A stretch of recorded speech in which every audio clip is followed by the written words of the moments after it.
Le journal avec STM Transport Voyageurs, une nouvelle façon de voyager.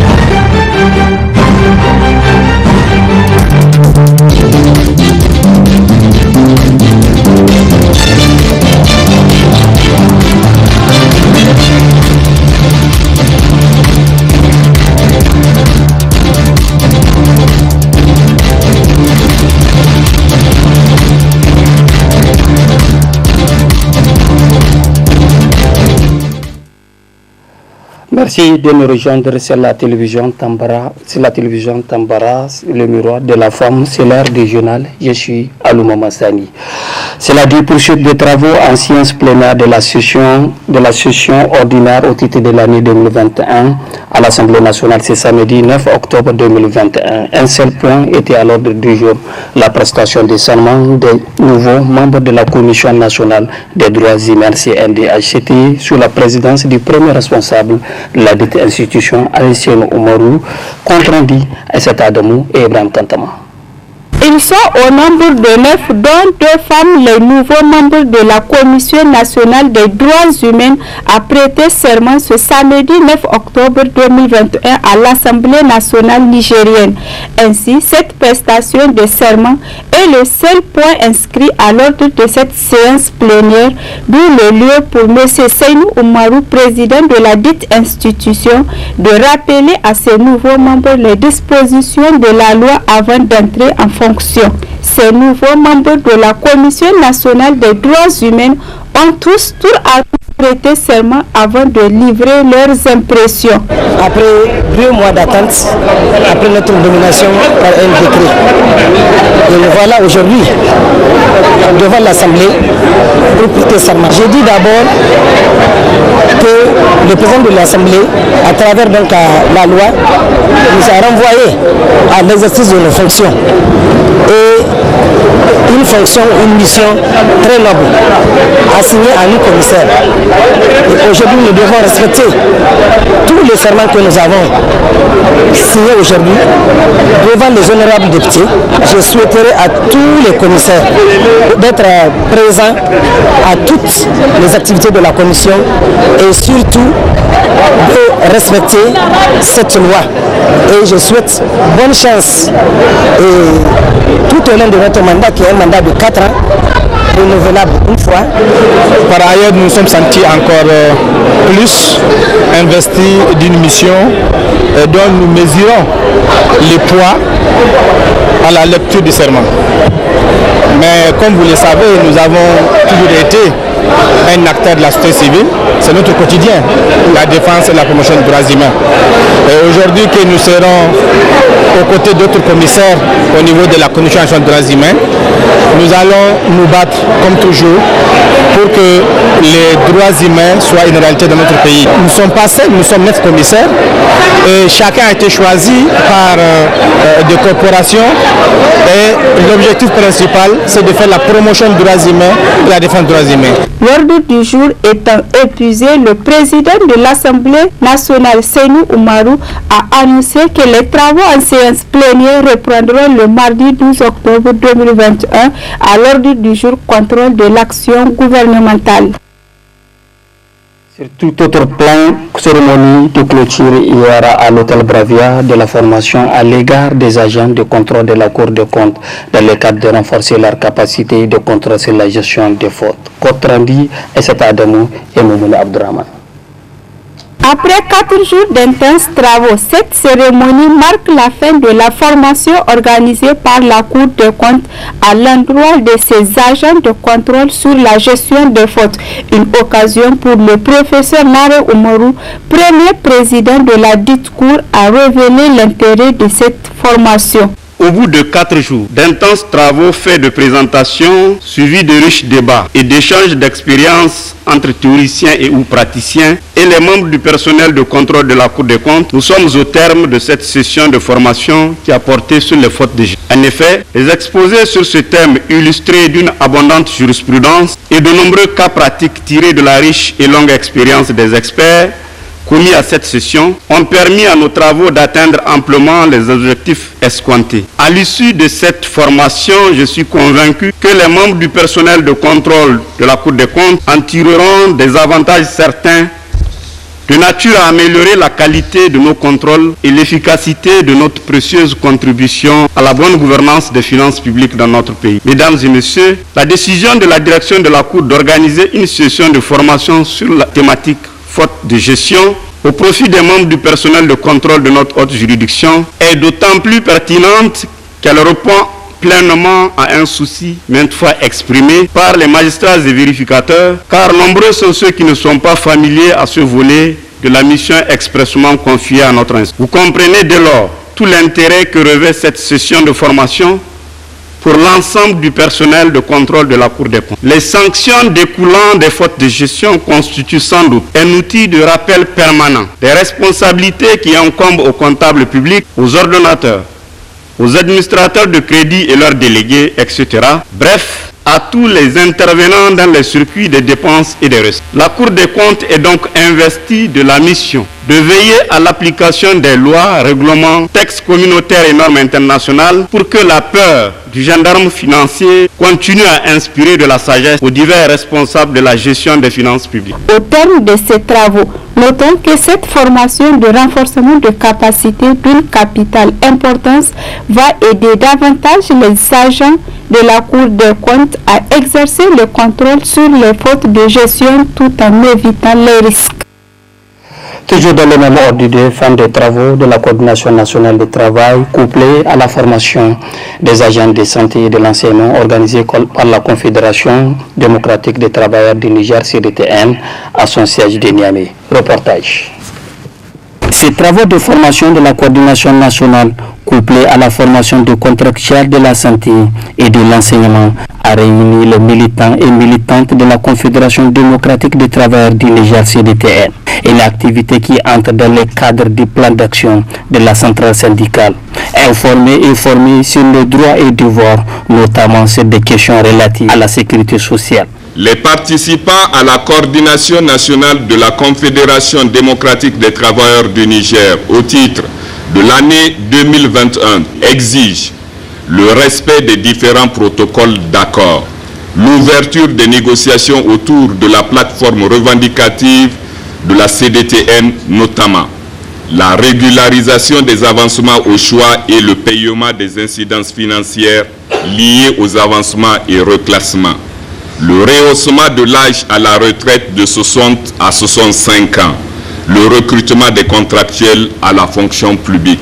Pour le secrétaire général de la CDTN, Jibrila Idrissa, celui-ci se réjouit de la disponibilité de tous les militants à l'occasion de cette séance de formation. À l'occasion des travaux de notre coordination nationale, les attentes qui ont été exprimées à l'endroit du gouvernement se résument à deux éléments importants. D'abord, que le gouvernement se montre plus disponible au dialogue social dans notre pays.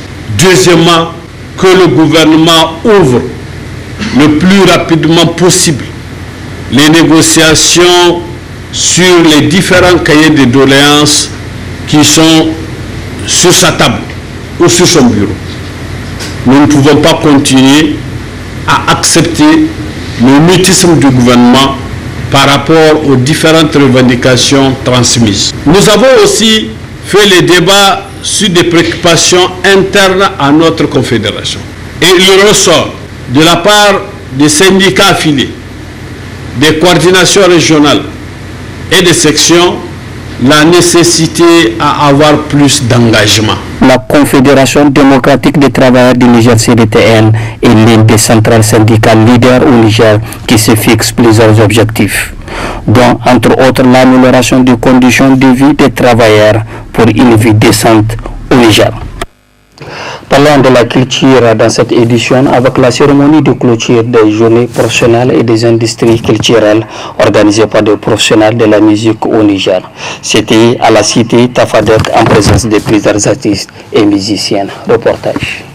Cette cérémonie de clôture des journées professionnelles des entreprises et industries culturelles du Niger a enregistré la présence de plusieurs artistes, musiciens et invités de marque à la cité Tafadek de Niamey. Pour rappel, ces journées ont pour objectif de rappeler aux consommateurs de la musique et à la population en général le rôle qu'ils jouent ces derniers dans la promotion et la culture de la paix, la sensibilisation, l'éducation pour un développement durable au Niger. Dans son message, le responsable du groupe TAL national, celui-ci est revenu sur les différents parcours et la contribution de son groupe à la promotion de la musique au Niger. Donc de 2018 à 2020, tenez-vous bien, TAL national a mobilisé, a fait des levées de fonds d'environ 400 millions de francs CFA.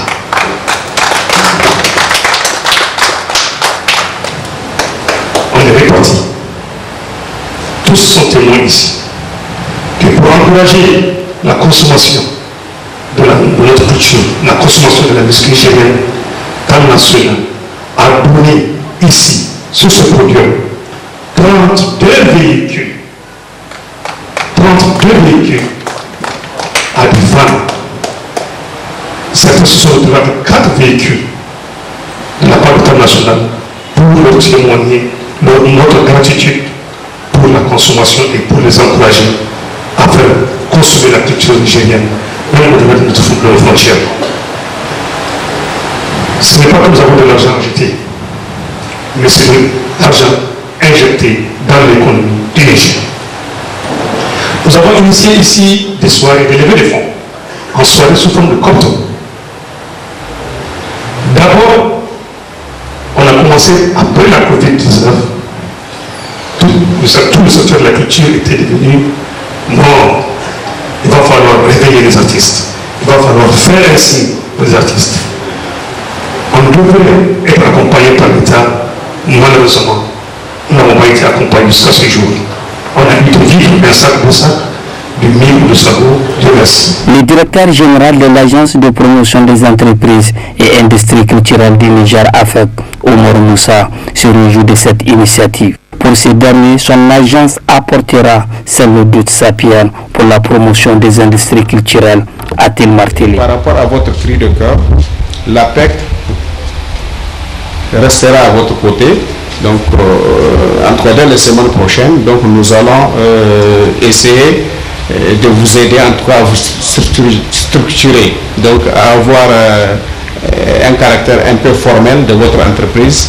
Et là, vous pouvez toujours compter, en tout cas, sur l'agence pour le faire. Donc, nous prenons l'engagement solennel de vous aider à structurer votre entreprise pour qu'elle soit plus performante, plus vivante et également plus culturelle, si on peut le dire. Dans son discours de clôture, le représentant du ministre de la Culture et de l'Artisanat, Mamoudou Abdou Salam, a rappelé la volonté et artistique au Niger pour appuyer toutes les œuvres culturelles.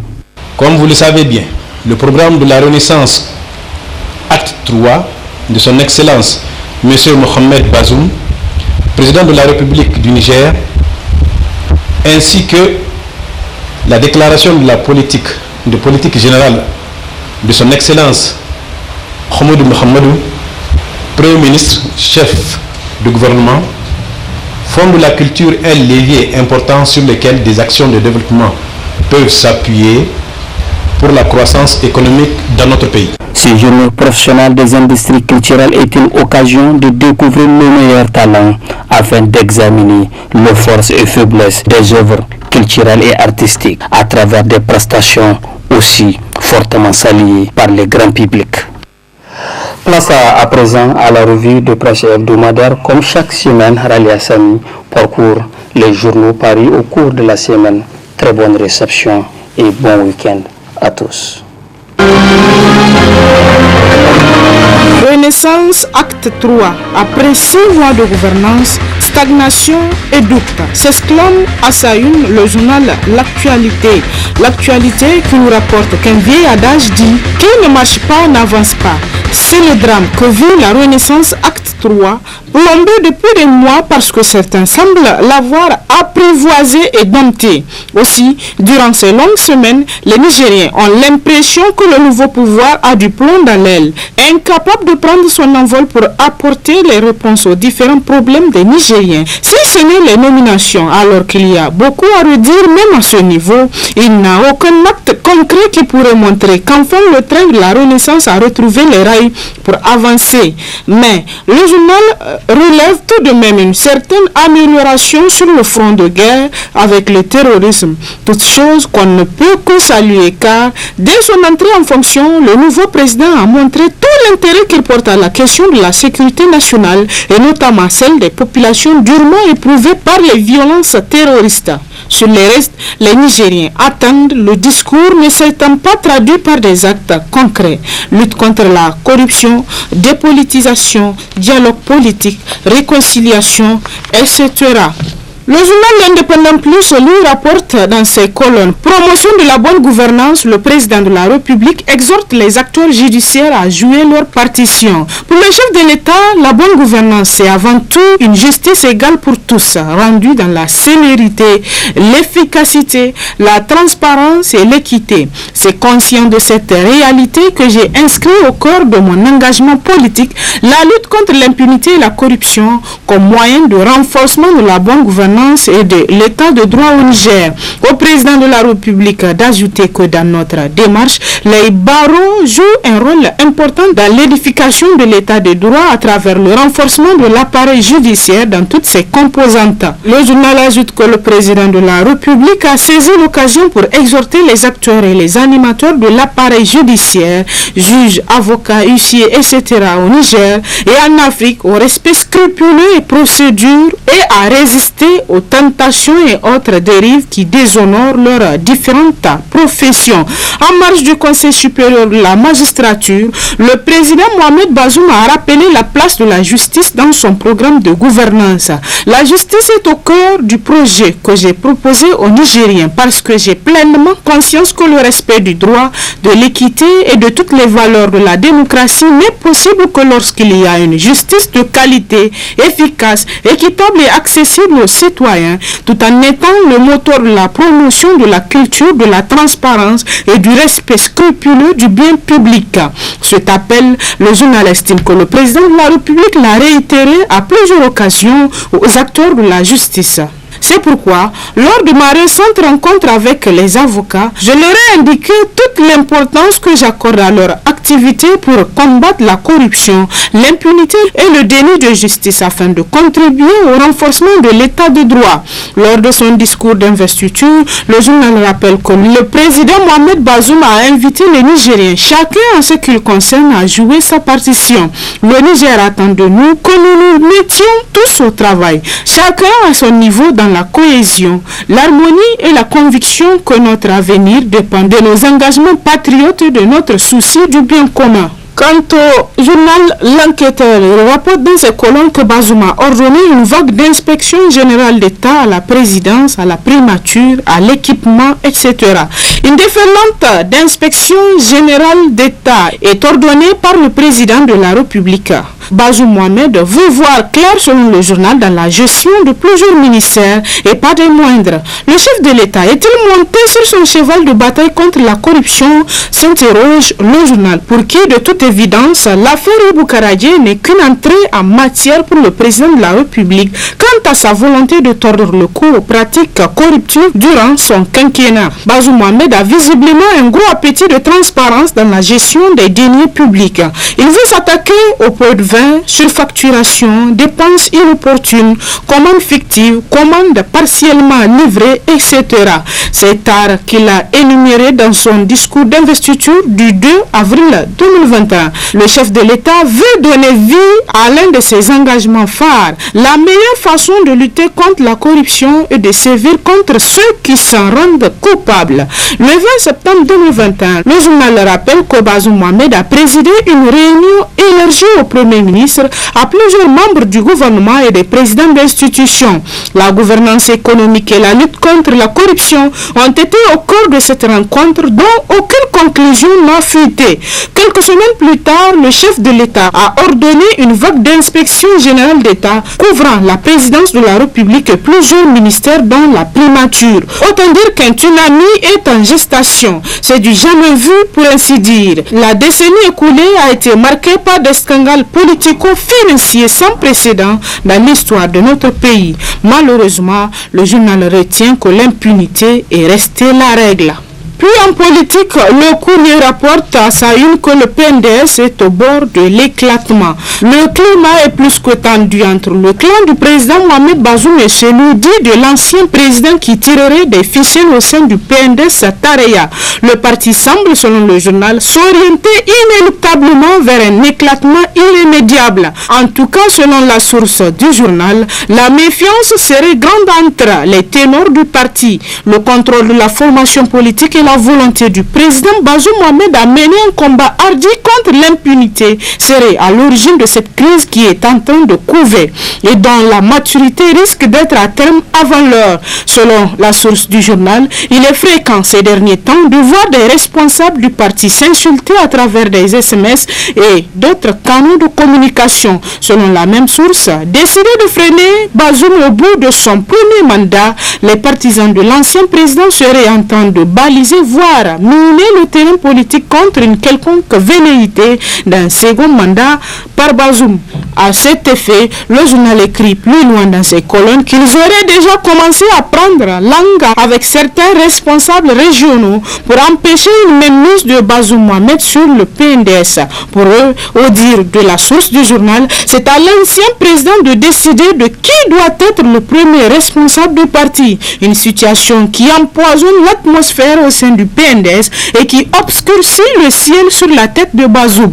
Comme motif, l'on parle de l'exclusion de certains grands turiféraires de l'ancien président dans la gestion du pays. Le mécontentement serait à son comble dans son camp, surtout avec récemment les nominations à la tête des gouvernorats au cours desquelles certains affidés de Issoufou ont été évincés de leur poste. Du reste, Bazoum Mohamed serait déterminé à en découdre avec le système bancal et corrompu laissé par l'ancien président.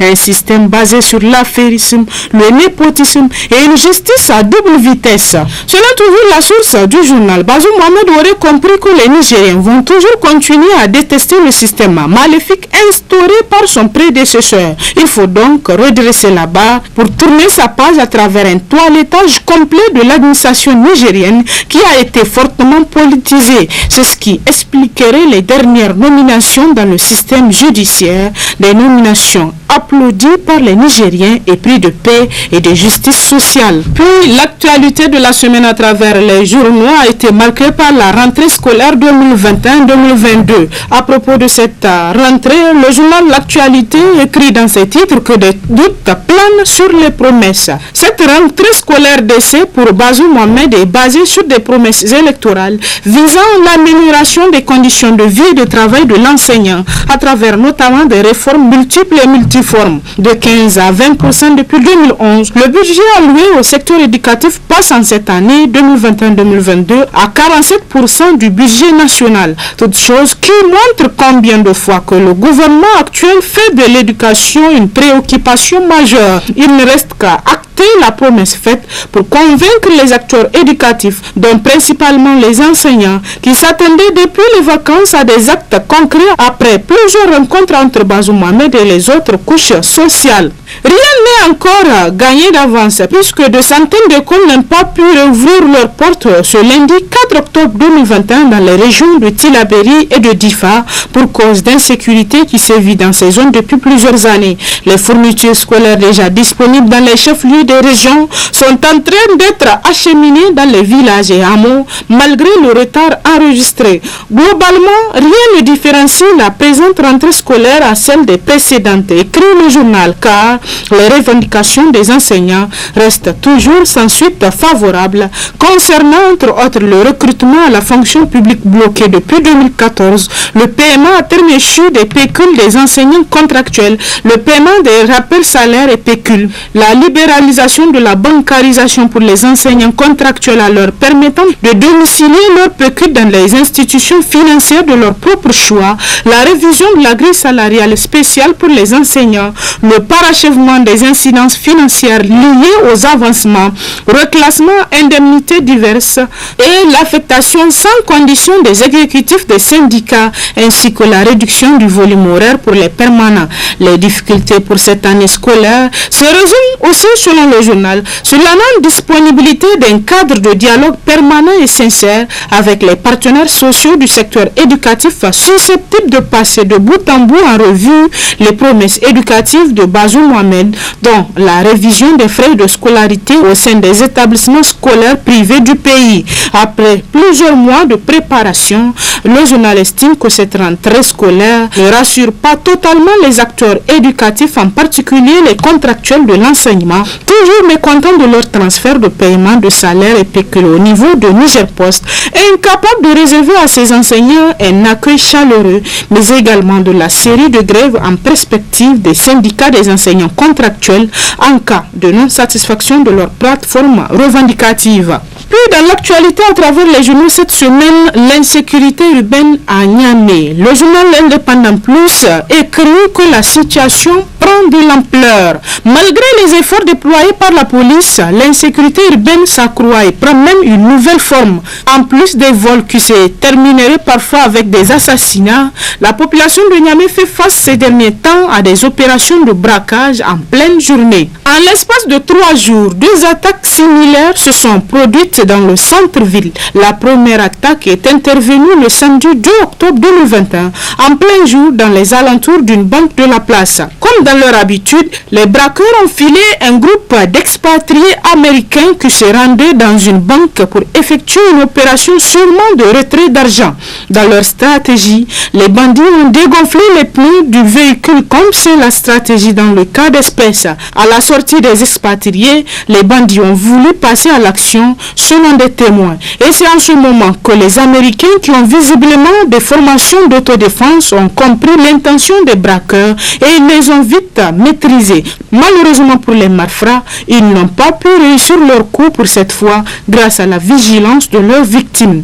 La deuxième attaque s'est déroulée le lundi 4 octobre 2021 aux environs de 11 h au niveau de l'ancien petit marché à quelques mètres du commissariat de police.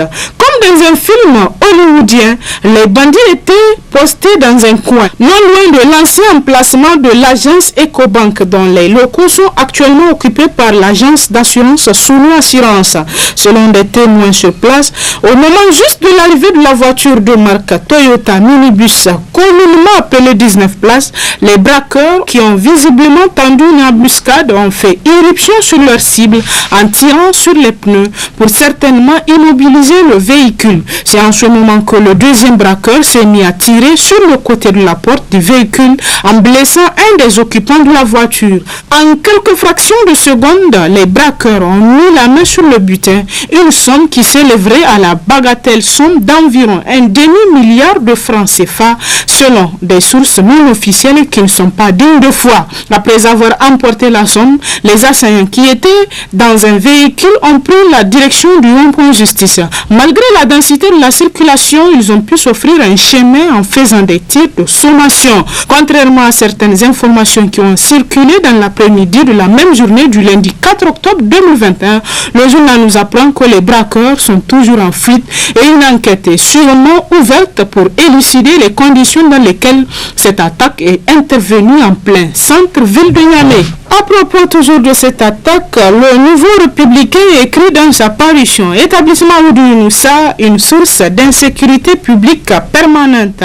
Il ne s'agit pas de n'importe quel établissement, mais de ceux du plus grand importateur au Niger, capable d'importer au Niger et au Mali plus de 100 000 tonnes de marchandises par an qui appartiennent à Oudou Yunusa, cet ancien cireur de chaussures originaire de la région de Gao au Mali, qui avait débarqué comme de nombreux jeunes Maliens de cette partie du pays à la fin des années 70 au Niger, dans l'espoir d'y trouver une vie meilleure. Eh bien, ce rêve de Aria Gao, c'est le sobriquet commode que les Nigériens donnent aux ressortissants de cette localité, s'est réalisé, puisqu'aujourd'hui, Oudou Yunusa est à la tête d'une immense fortune estimée à plusieurs dizaines de milliards de nos francs. Cet empire commercial s'est construit selon le journal le plus souvent dans la pure tricherie, dans l'observation des règles de la concurrence, en cumulant à la fois des titres d'importateurs, de grossistes, de semi-grossistes et de détaillants.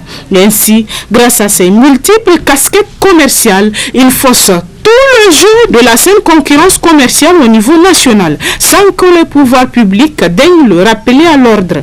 Pire, à un moment, grâce notamment à certaines complicités au sein de la douane nigérienne, ces marchandises en transit étaient reversées sur le territoire nigérien sans avoir payé les droits fiscaux nationaux. Démasqué par une inspection menée dans les services douaniers en 2012, il avait été arrêté, écroué et ses établissements avaient subi un redressement fiscal de plusieurs milliards de nos francs. Finalement, il réussit à s'en tirer à bon compte en prenant astucieusement la carte du Parti Rose. Auparavant, sous la 5e République de Tanja Mamadou, il avait été épinglé par la Direction générale des impôts qui lui reprochait la rétention de la TVA sur ses ventes commerciales, croyant certainement que cette somme lui appartenait personnellement. Évidemment, le journal écrit qu'en faisant bon marché de toutes ces règles, cet épicier importateur s'est constitué une énorme fortune qui suscite aujourd'hui bien de convoitises. Pour preuve, un rocambolesque braquage de son véhicule transportant à la banque les recettes hebdomadaires a été perpétré courant cette semaine dans les alentours de la place de l'ancien petit marché, non loin de ses magasins. On estime le butin pris par les malfrats à quelques 600 millions de nos francs. Radin comme oncle Piscou de la célèbre bande dessinée Oudou Yunusa agit toujours en goujat, en informel, pour transporter une somme pareille dans un taco. Il faut en effet s'appeler Oudou Yunusa pour agir de la sorte, écrit le journal, en mettant en danger la vie de paisibles citoyens qui se trouveraient au mauvais endroit et au mauvais moment. Il serait grand temps que les pouvoirs publics sortent de leur laxisme ou de leur complaisance vis-à-vis de ce commerçant à la réputation sulfureuse dont le patrimoine n'apporterait pas grand-chose non seulement aux caisses de l'État en termes de droits fiscaux conformes à son chiffre d'affaires réel, mais aussi en termes d'emplois nationaux, conclut le journal. Et pour finir, parlons de la présentation du projet de loi de finances. La réaction de l'opposition, rapporte toujours le journal La Nation dans ses colonnes. En refusant de participer à la présentation solennelle du budget de l'année 2022 devant la plénière de l'Assemblée nationale le mardi 5 octobre 2021, les députés de l'opposition ont voulu rappeler au gouvernement que le projet de loi de règlement de l'année 2020 n'est pas au rendez-vous de la procédure préconisée par les différents textes édictés aussi bien au niveau régional que national. En effet, selon le journal, l'article 63 du guide didactique de la direction numéro 06/2009/CM/UMOA du 26 juin 2009 portant loi de finances au sein de l'UMOA dispose que le projet de loi de finances de l'année numéro +1 déposé au Parlement en année N ne peut être discuté tant que le projet de loi de règlement de l'année numéro -1 n'a pas été déposé. En outre, la Constitution de la République, en son article 115, a prévu que c'est l'Assemblée nationale qui règle les comptes de la nation et qu'à cette fin, la loi de règlement doit être déposée sur le bureau de l'Assemblée nationale à la session budgétaire de l'année suivante, celle de l'exécution du budget. Quant au règlement intérieur de l'Assemblée nationale, il reprend selon le journal, en son article 110, les mêmes dispositions de l'article 115 de la Constitution relative au dépôt de la loi de règlement qui doit impérativement intervenir à l'ouverture de la session budgétaire en exigeant le dépôt du projet de loi de règlement de l'année 2020 avant de commencer l'examen du projet de loi de finances de l'année 2022. Les députés n'ont pour seul souci que d'améliorer l'information du Parlement et d'inciter le gouvernement à la production à temps des lois de règlement qui donnent l'occasion au Parlement de contrôler l'action du gouvernement sur le résultat de sa gestion des finances publiques. Et si les parlementaires s'abstiennent par complaisance à exercer ce droit constitutionnel de contrôler l'action gouvernementale et de solder les comptes de la nation sur le plan économique, financier et budgétaire, qui le fera à leur place, s'interroge le journal. Et c'est l'essentiel de l'actualité à travers les journaux cette semaine. Très bonne lecture et la semaine prochaine, Inch'Allah.